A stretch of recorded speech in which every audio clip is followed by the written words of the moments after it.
things Astros with your hosts, sports writer Geoff Balke and Astros broadcaster and former third baseman Geoff Blum.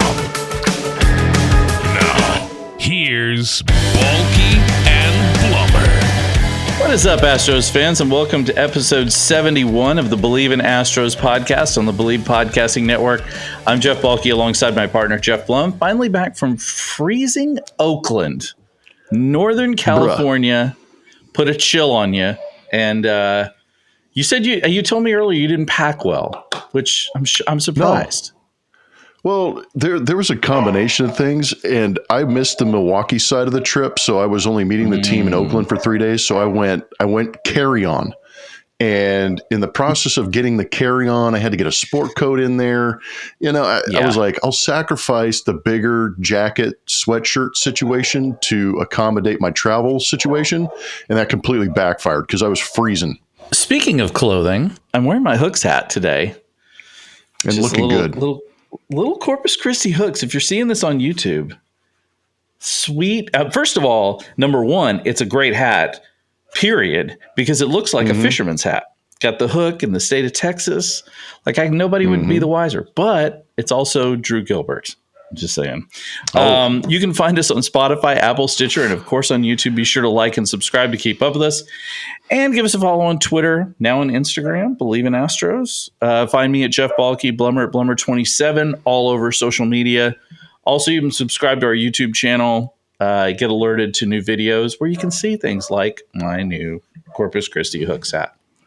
Because God knows that's what you want to see. That's the kind of content you're looking for in this world, is pictures of my hats. So thank you to everyone who's given us 5 stars on Apple. I don't know why you haven't, if you haven't, but there's literally millions and millions of people out there who haven't done that. So it's time for you to get on that. Encourage your family and friends. Pressure them if you must. Obviously, send your comments and questions. We love seeing all of them and read all of them. And here's one. Has Jose Abreu ever run that fast around the bases, home run or otherwise, in his life? We'll talk about that here in a minute. Blummer, let's dig a little bit into this past week. It's been a weird, honestly, it's been kind of a weird season, but this week has been a little weird just in general. Another sweep of the A's after losing 2 of 3 in Milwaukee, which I blame you for because you weren't there. Thank you. Well, you were graduating your daughters. By the way, I should just say congratulations. I saw the Instagram post. They looked amazing. Everything looked like you guys had a blast. So congrats on that.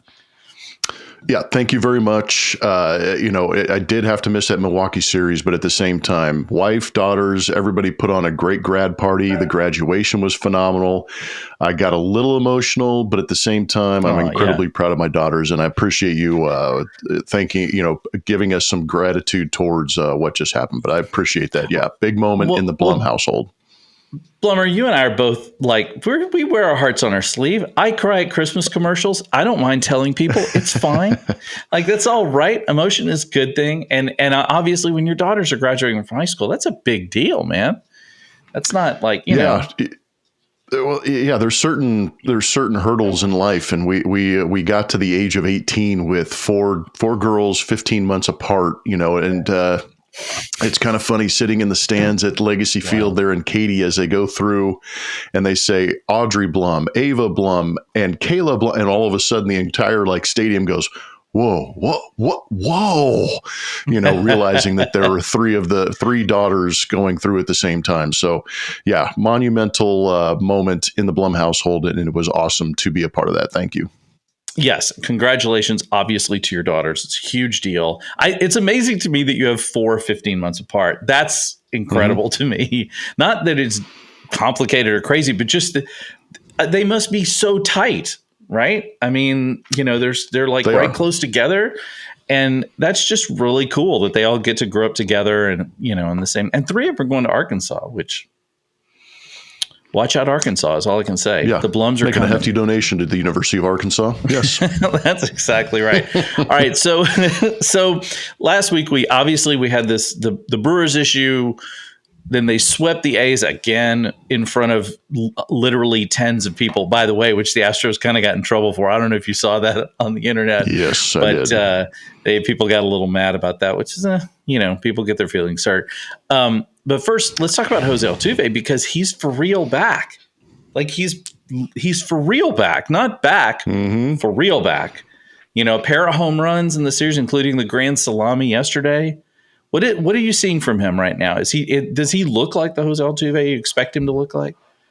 Absolutely. Jose Altuve, we always talk about, how these guys getting back healthy, getting into the lineup, getting back into the rotation type stuff. He brings a particular energy to this lineup, and you put him at the top of the lineup. He's a silver slugger. He's an all-star. He's an MVP candidate. He's power. He's speed. He's everything he is, that we've become to know him as, and he showed up again. And he is right where he needs to be. And that swing last night with the grand slam pretty much personified what he brings to this lineup and the energy he brings to this ballpark, because he stepped in with the bases loaded, the Astros down, the entire stadium on its feet, and it erupted when he hit that ball out. The expectation is for him to produce, and he always does. It's really kind of remarkable. It's funny. Like we've talked about this with Yordan Alvarez, about how we don't really talk about him that much because it's just kind of a given. Never mind the fact that the MLB left him off their top 10 MVP candidate list. What a bunch of morons! It says I'll use President Biden. That's a bunch of malarkey. But I will say this. Come on, man. Come on, man. Come on, man. This is how it is. Idiots. That's basically what they are. But I think the thing that we don't talk about Jose Altuve that much when he's here, because he just is so freaking consistent, and you just keep thinking, oh well, Jose Altuve, and he doesn't even act like it's anything, right? He just comes out, does his job, hits like a maniac. It's just so impressive to watch. And that grand slam I was actually out to dinner with some friends, early dinner with some friends of my goddaughter and her mom. And we were at a bar. We were at a bar and grill place over in the Heights, and they had them on the TVs, of course. So I'm watching it. They're all having conversation. And I'm just like, because I can hear people. I'm like, is he? And then inside I hear people like, screaming or whatever. Yep. So it was like that. So yeah, that was really fun. And then speaking of Jose Abreu looks so much better in 1 week. Obviously he hasn't quite turned it around, but he got his first home run, like we said, sprinted around the bases, which was super fun. But a couple of really hard hit balls yesterday, like a couple of one was 60. I think hit percentage was like 600, and the other one was like 680 or something. We feel like, could he be turning a corner? You really hope so. You look at hard hit rates, you look at barrel rates. Those are things that Jose Abreu has not done at all this season until this last week. He actually could have had 2 home runs in Oakland if they were playing those games in Minute Maid Park. So that was kind of one of the interesting things. But for me, he's been getting crushed in, fastballs inside. And he's kind of been inside outing them. But this is the first time we've actually seen him kind of clear out the front side and get the barrel out in front. And now we're starting to see some of those exit velocities. And to your point, he faced Johan Duran last night and took a pitch at 104 miles an hour and hit it back up the middle at 109. So maybe this is where the turning point is for Jose Abreu, when we start to see some of that thump in that bat, because he's starting to clear out that front side a little bit better. Well, I heard you talk about that on the game the other day too, and how he's turning on pitches, right? Which to me tells me that he's seeing the ball better. He's getting out in front, getting the barrel on the bat. The barrel on the ball, excuse me, and that's what he's always kind of done. I mean, that's Jose Abreu's MO as a player, and that's one of the reasons why the Astros thought he would be great here, is because he hits a lot to left field, and we've got a short porch in left field. So hopefully that we're starting to see that. I will say it was a real disappointment yesterday after coming all the way back, and then the relief. By the way, the relievers on both sides yesterday completely imploded. It wasn't just the Astros. I mean, it was. Why the hell did they bring Sonny Gray out? Like, what was that? It was like, how many thrown like 77 pitches or something? Like, feels like another manager. Like, let's get a lefty in for Jordan. You know, it's like another one of those decisions. Dude. But man. We haven't seen Presley blow a save all year. In fact, it goes back into last year. And of course, Abreu has, you know, he's human apparently. But this just felt bad. It felt like just it was just ugly all the way around, especially against a Twins team that's not really playing great right now. Yeah, they're not playing great. And then, you know, to the Twins' credit, they finally got Royce Lewis back from his second ACL injury. Max Kepler's back in that lineup, you know, and so they're getting, and he got that game, or not the game winning, but he got the game tying hit off of Ryan Presley. But at the same time, you know, you're not trying to make excuses for these guys, but the Astros bullpen has been so lights out for the last 2 years that when you see them go out there and give up a game, you're like in complete shock. Like I was like, damn, Ryan Presley gave up and Abreu didn't look sharp. I don't know if it's a credit to getting in at 1 o'clock in the morning the night before and having to play a day game on Monday. You know, that could have something to do with it. But at the same time, credit where credit is due. Couple of base hits, some laying off some tough pitches for the Minnesota Twins hitters. But it was uncharacteristic to see the lack of command from Abreu. And then Ryan Presley, I mean, he just made a pitch off the outside corner and gave up a hit, but he also walked a guy in that outing, which is rare too. Right. Yeah, it didn't feel. There are those games I've seen them in, you know, all sports where it just didn't feel like a good game from the beginning. It felt sort of like they just felt wrong. Even Jose Altuve's thing was obviously great, but the whole thing felt off. Like everything felt a little off, and certainly that's where the game ended up. Which is, and I wanted to ask you this. Maybe I don't remember it as well, or maybe I'm not, you know, thinking about it as well, but it just feels like this year has kind of a different vibe to it than the last couple of years. Not necessarily worse, but it just doesn't seem to be quite the swagger right now. And obviously the offense one of the things that I started thinking about with this is the bullpen is kind of the same. Yesterday notwithstanding, the starting pitching is quite different, right? I mean, especially because you don't have Verlander anchoring that spot at the top of the rotation, which has just been a thing for, you know, since for several years now. And so you're counting on guys who you're hoping will come through, and certainly Fromber and Christian Valdez have been excellent. But you know, you're relying on some guys you weren't really planning to rely on probably this early. And then on top of that, you've got just the Astros, like, what is, I read their OPS is bottom 10 in Major League Baseball or something like that. It just has so far this season has had a very weird feel to it. It doesn't mean it won't turn itself around, but it just hasn't had that same kind of like what we've been used to over the past few years. I don't think it has anything to do with the Astros not being a good team or suddenly starting to decline, as some people like to think that's what's happening, because they're still loaded with young talent. But it does just feel like the season feels like off. Like it feels like it started like everybody, you know, those weeks you have where you're like, what day is it? Is it Tuesday? I feel like it's Wednesday, right? That's called baseball season. Right, exactly.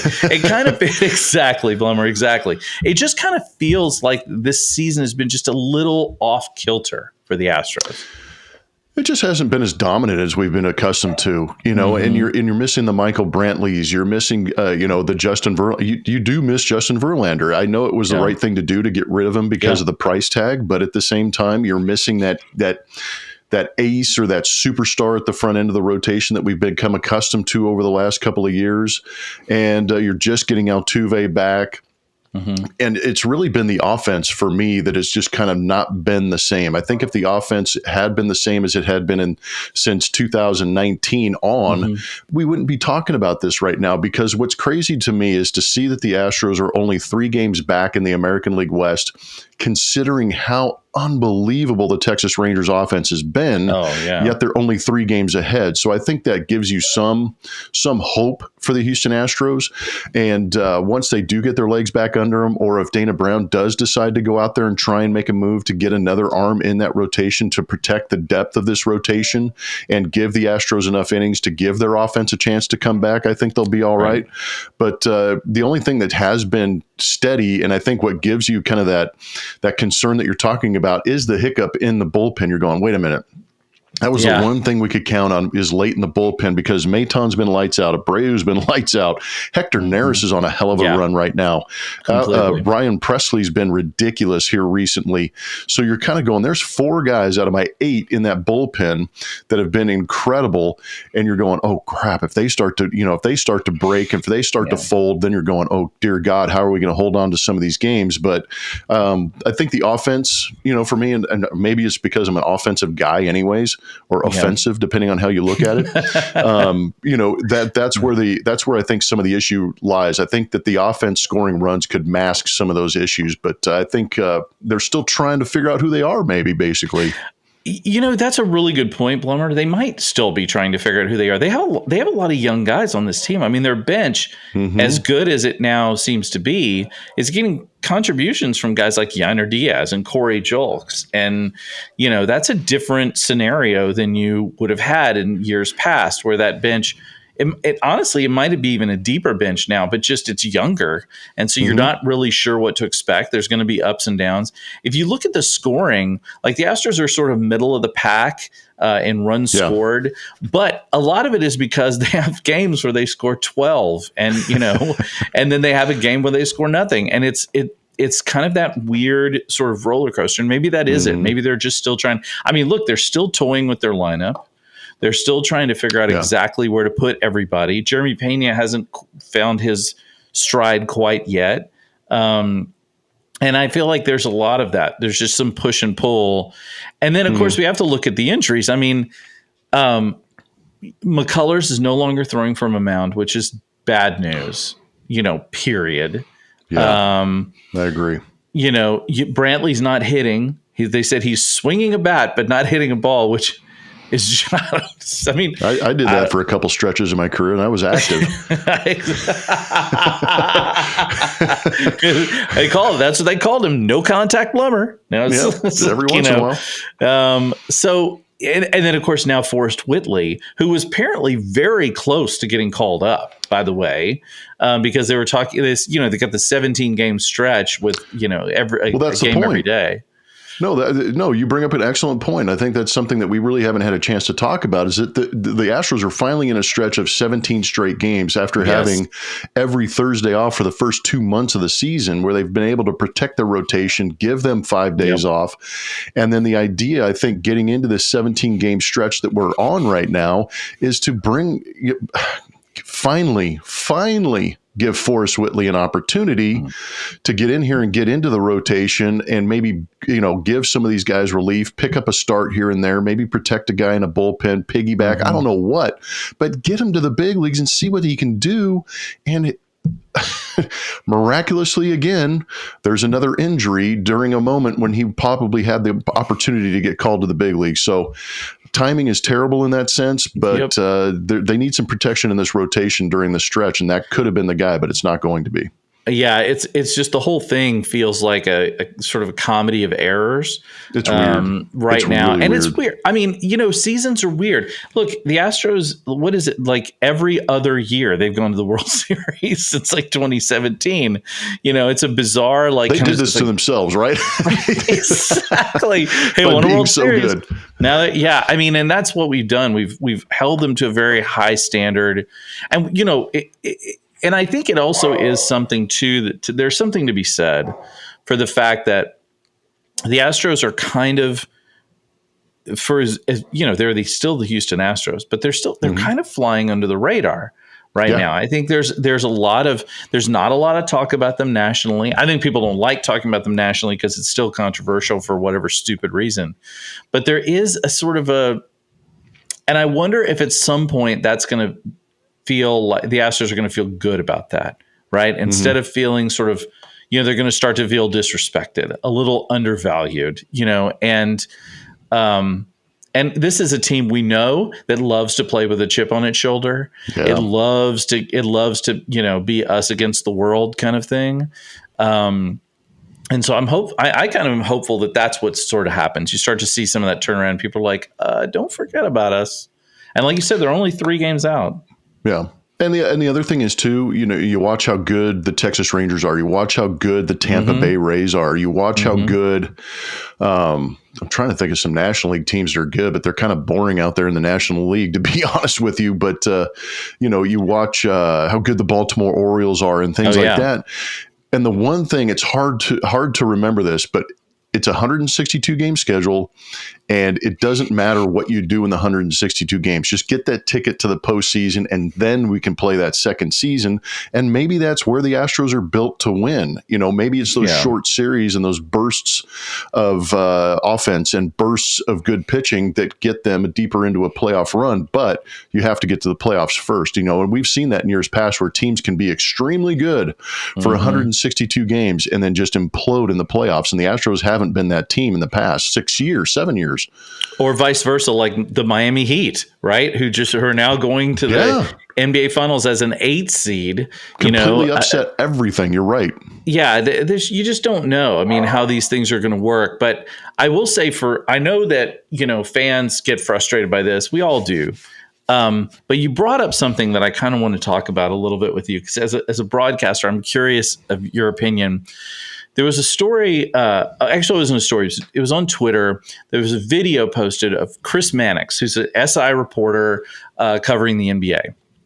And he went on and talked about how the Denver Nuggets, who are also in the NBA Finals, arguably the best team in all of basketball, with an MVP candidate in Nikola Jokic playing for them, he talked about how their media department complains that they don't get enough stories written about them. And he basically said the reason is because they're just not a very compelling team. They're boring, right? They're not very interesting. There's not really any good stories. There's not really any controversy surrounding them. They're basically nice guys and whatever else, and sort of kind of boring. And it kind of brought up something for me that I think about when it comes to the Astros. I feel like the Astros is a team that people love to hate on them because of the cheating scandal.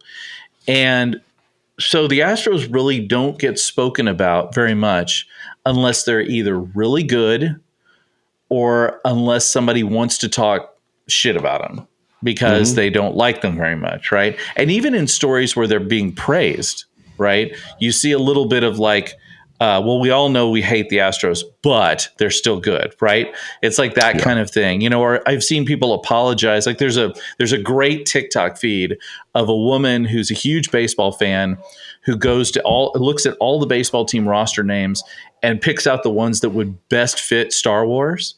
It's just, it's amazing. She's hilarious. And she's had to apologize for being an Astros fan because people get mad at her, right? That she was an Astros fan. I know, right? So I feel like in the media, like, and in baseball especially, which is so driven by statistical analysis and so driven by numbers, it's a very frustrating thing as a fan and as someone. I wonder, as a broadcaster, is this something that you guys are cognizant of when you're dealing with this? Like, seeing that Alvarez not on the MLB's top 10 MVP list, or is this something that you guys sort of know and are aware of and are like talking about, amongst yourselves, or is this something you just don't kind of care about? A couple of years ago, we would talk about it, but I think that, after 2022 winning the World Series championship, I think kind of validated things for us that they're good. They've done well. They've put 2017 behind them, no matter how much fans don't want to. And there's a reason that, a fan is short for fanatic. So, right. That brings certain connotations with it. And I get it. I mean, I like, we all like, we like when the Yankees struggle. We like when the Dodgers struggle.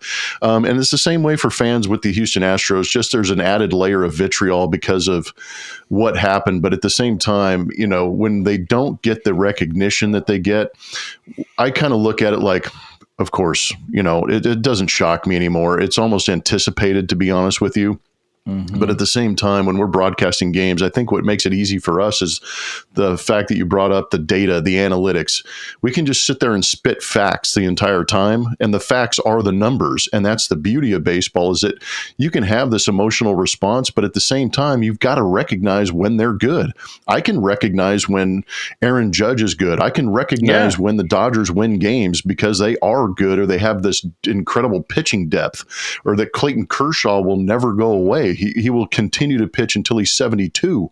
Mm-hmm. And, there's just certain things that you got to recognize, but that's the rational fan as opposed to the irrational fan. And Major League Baseball, whoever runs their social media, national writers, we all know that they have the Astros have that target on their back. And if you can pick that scab off, they're going to do it. So I just ignore it and move on and recognize that these guys are still pretty good. Well, and clickbait is what it is. People love. This is definitely the world. Yeah. I've never been a big, we and I've talked about this before too, I like sports talk that is also entertaining. I'd like to think that sometimes you and I are entertaining.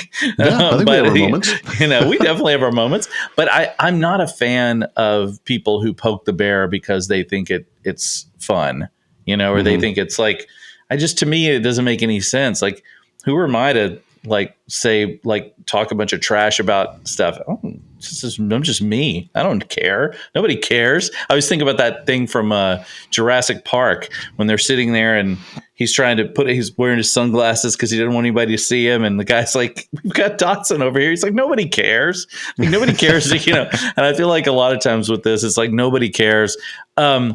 I did want to get your opinion on something too. We've talked a bit in the past about broadcasting and the new realities of the RSNs, the regional sports networks. Really fascinating story out there from MSN about how ESPN. It appears that ESPN is going to go fully streaming at some point in the next few years. And if they do, they're going to probably charge $20 a month to watch ESPN. Dear God. Which is a lot of freaking money to watch ESPN, I'm going to be honest. But one of the things they bring up is the fact that if they do, it's going to crush cable networks. Because cable networks are able to charge quite a bit of money because of ESPN. Basically, they're charging people who are sports fans, people who are not sports fans, in order to get coverage for sports fans. And if that gets removed, it's a huge chunk, right? So my thing is, with all this, like right now already, I'm like, okay, I've got Hulu and I've got Netflix and I've got freaking Paramount Plus or whatever the hell all these damn networks are. Yeah. I know, whatever.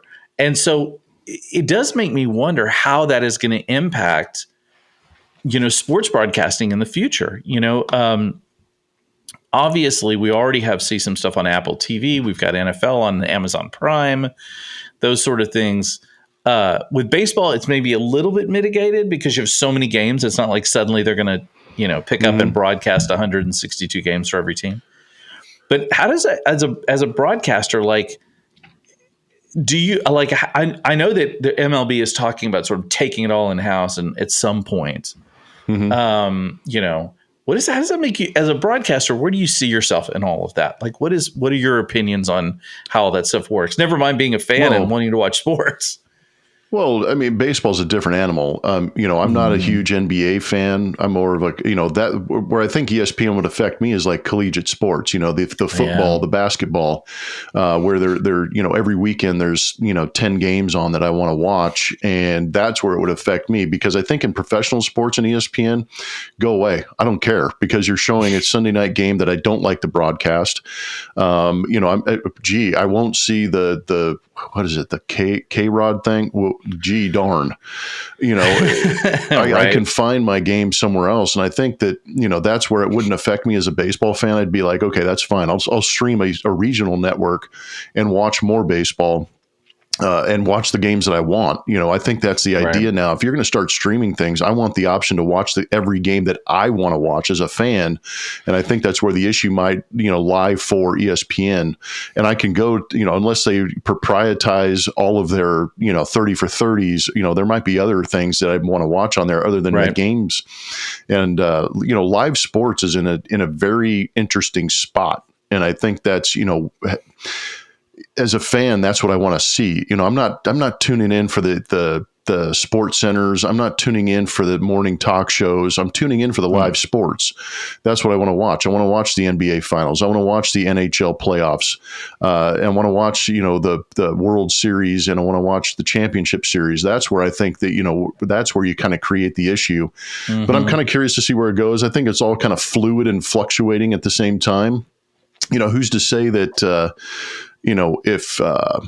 who's to say that like local regional sports can't buy every regional game that there is and stream it on their own service and force everybody else to pay it that way too? Well, that's what the Yes Network does, right? Yeah.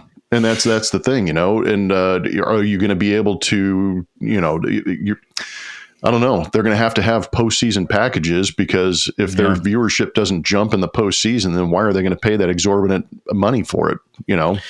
It's to me, the whole broadcasting thing is fascinating just simply because there are so many, like you said, with national sports, it's one thing, especially collegiate sports. I mean, that's really, I think, where the biggest impact is going to happen, because you have so many colleges playing and so many people wanting to watch those games.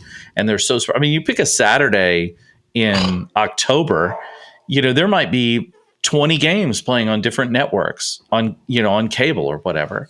So so there might be 40 or 50 teams on television over the span of a single Saturday, right? I mean, that's crazy to think about how that works. But you're right. Pro sports is probably a little insulated from that. I also think it helps that you've got, billionaire owners spread across the entire expanse of a sport. Whereas in colleges, who's, how much money does Gonzaga have, for example, or, or Boise State, to be able to broadcast their, what is it? Purple field or whatever the hell it is. That blue turf that they've got.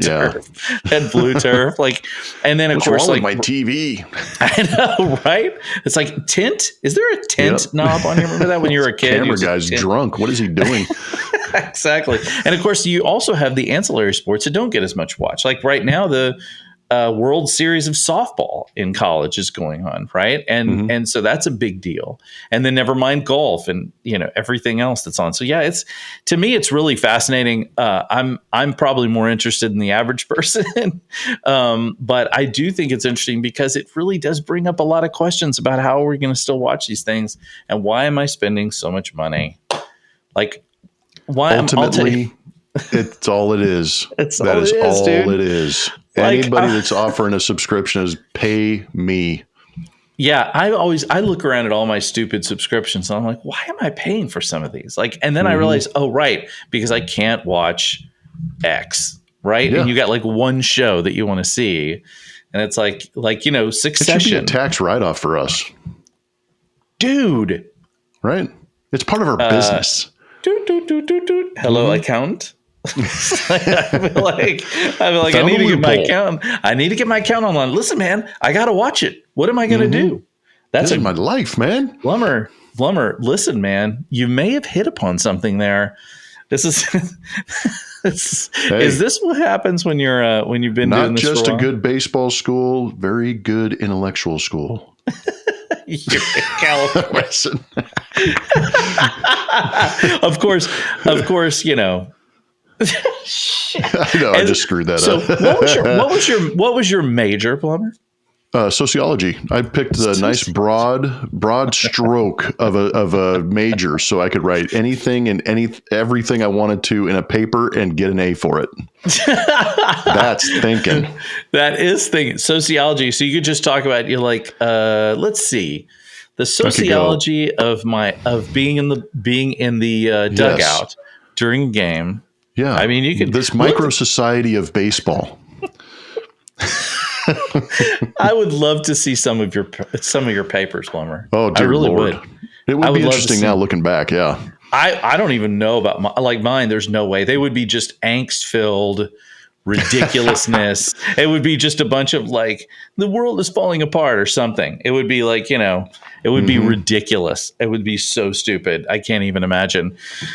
All right. So tell me about what you think about the upcoming with the Twins. I think really they need to win the next 2 against the Twins. Yes. They've got the Angels coming up, which is a weird, like, I don't even know what to think about the Angels series right now. How do you see this week shaping up going forward? They need to play better at home. Right now, 14-12 at home, and that's after the previous homestand where they went 6-0 to get to 14-11. Good Lord! But, yeah, isn't that crazy to think about how poorly they've played at home? So I think just getting your home numbers up would be the key. They scored plenty of runs yesterday, and I think the offense might be a little more comfortable than the pitching staff. You got Belak going tonight, Hunter Brown going Wednesday. So you're going to need some of those guys on the peripheral to pick things up. Give me 5 innings, give up 2-3 runs, let my offense outscore, give it to the bullpen like we saw. Hopefully it's a better turnout than we saw in the first game against the Minnesota Twins. But you're facing a Twins team who's in a terrible division, leading it, trying to make a statement against you. Beat them. You need to beat the Minnesota Twins. They are beatable. But the interesting series is going to be 4 games against the Los Angeles Angels of Anaheim and San Gabriel or whatever the hell they are. Because, they've got a little bit of a chip on their shoulder coming in, trying to get back into that American League West. And I think that Phil Nevin's got them believing that they have a chance. 4-game series, there's a good chance you're going to see Shohei Ohtani in there. I was going to say, yeah.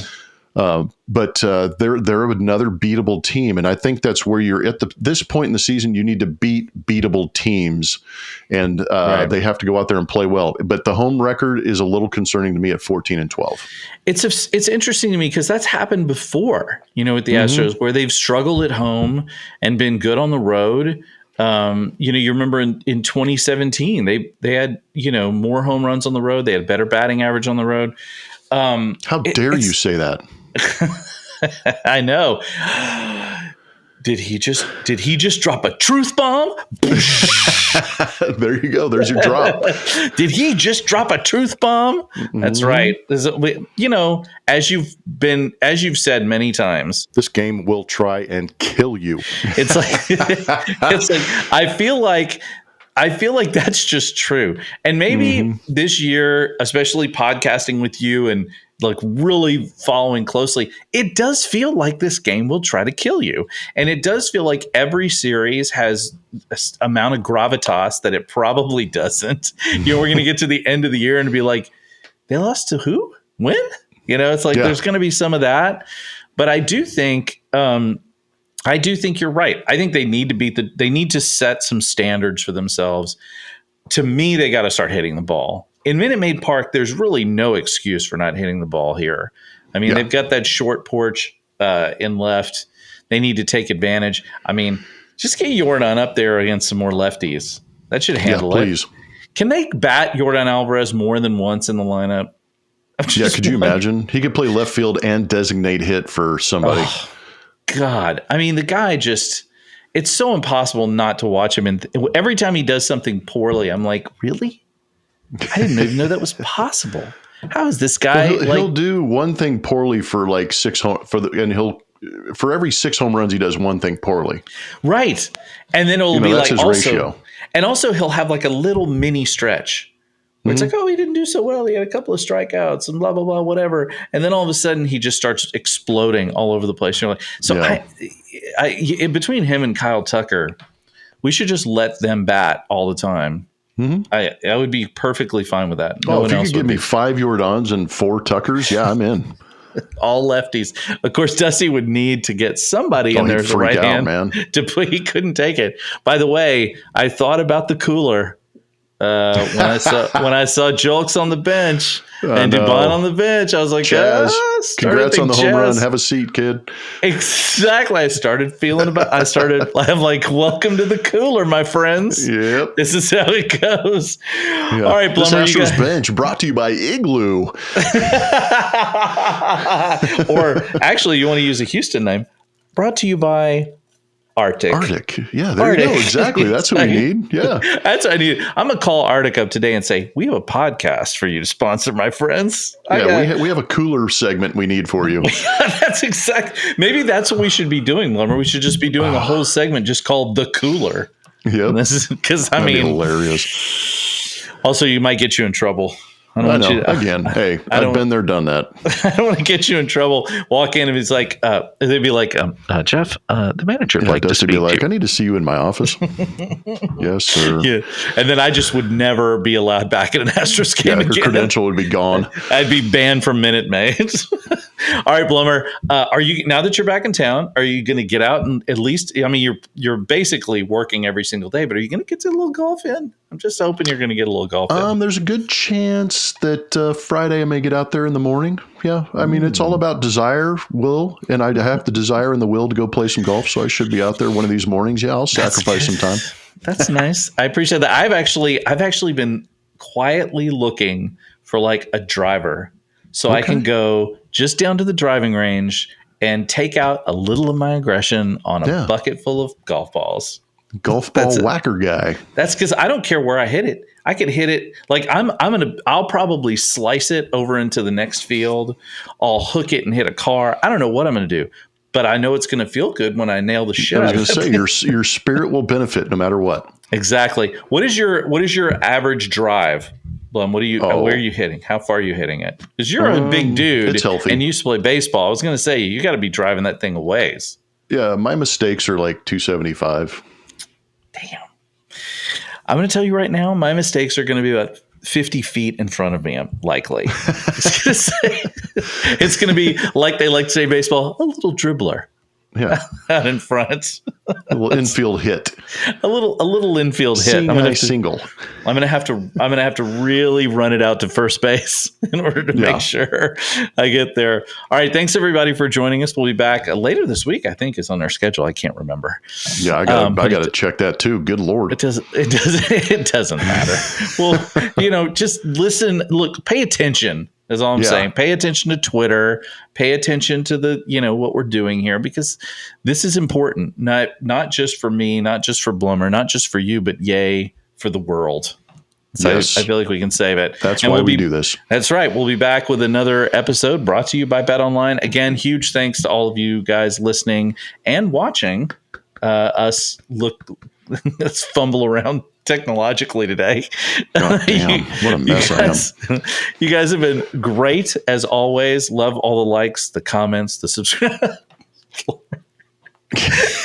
I'm not saluting the flag. This is an inside joke that will be in the outtakes. Yeah, seriously, right? We're super there goes thankful. My sponsorship. Yes, exactly right. Well, we're like I said, we're very thankful. This is good. This is a cathartic episode of just it's going to be one of those ones. It's like a little splicey, and but at the end of the day, it's going to. That's why you tune in for the the randomness of it. And it is very random. So keep it coming, everybody. Have a great week. We'll talk to you later in the week, and as always, go Astros.